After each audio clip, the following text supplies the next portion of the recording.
Last night, I went and saw Terrifier 3 in the movie theater, and I wanted to talk about it. So, this movie is getting praised. People are saying, don't go see Joker, go see Terrifier 3. Check out Art the Clown. That's the clown you actually want to watch. Now, I've watched the first two and All Hallows Eve. I'm not sure how many times Art the Clown shows up in films, but I know at least one other time outside of that. At the end of Terrifier 3, there's a woman who's reading a book, and you see the title real quick, and it says The Ninth Circle, which is a 2008 movie, which might be the first appearance of Art the Clown. And I'm going to have to check that out at some point, as I've already watched most of the franchise. I'm not even sure how big it is, but it's as early as at least 2008. Now, Terrifier 3, as these movies go on, the budget gets bigger, and they kind of do more with their kills, with just the production value. Everything about this kind of just gets bigger and better as time goes on. I would recommend that people check out Terrifier 3 even if they haven't seen the others, and it kind of start with Terrifier 3. Now, my one problem with the movie is they don't explain certain things that would really help to be explained. What I mean by that is they say they need to destroy the little girl to take out Art. The problem with just saying that is I'm not even certain what it means, and I've seen the other movies.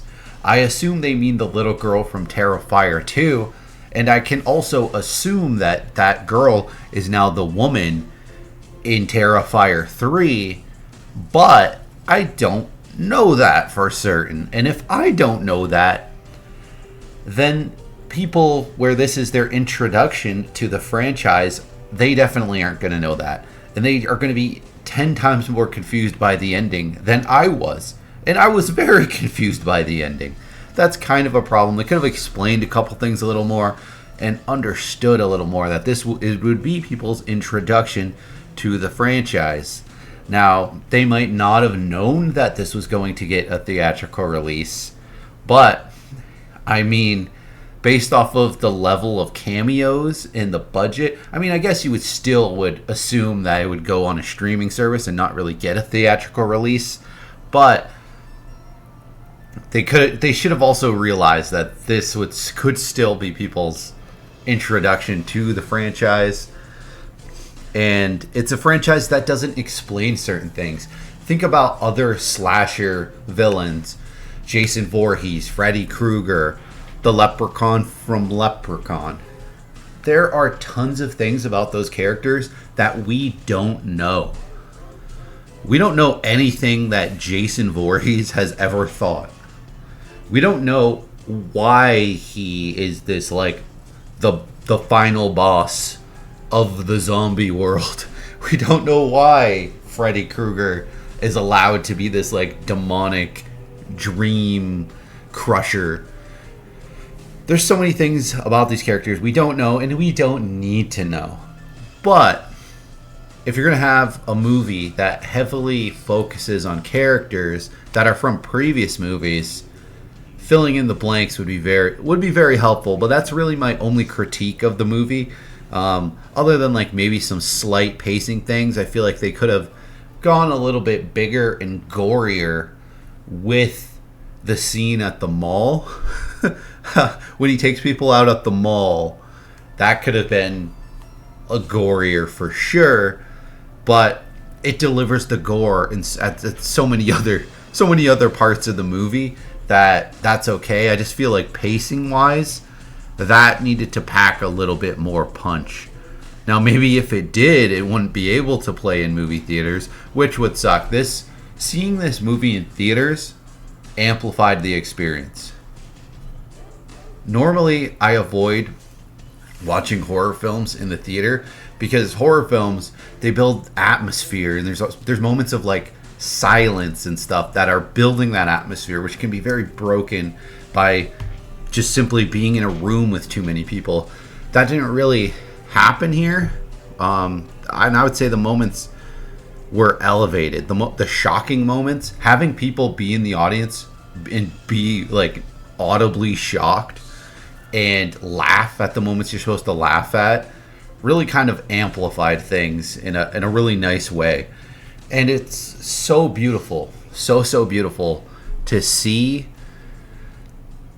a slasher villain in this absolute gore fest of a film get his day in the spotlight. The fact that this is in theaters, the fact that these movies keep having a bigger budget, being bigger productions, and getting crazier is so awesome to me. I absolutely love it. I recommend you go see this movie, and then if you feel like it, I would say go to Terrifier 2, Terrifier 1, sort of work your way backwards through these films. I'm probably going to go back and watch The Ninth Circle. I have really low expectations because it's 2008. It's potentially the very first time Art the Clown was seen on screen. So it's probably even lower budget than All Hallows Eve. So you have to kind of like swallow that pill going into low budget horror. And it's beautiful to see it on the big screen.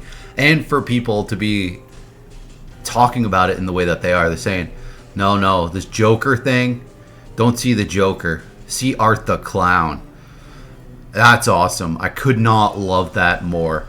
And I actually met Art the Clown. Not the actor. Well, it was the actor.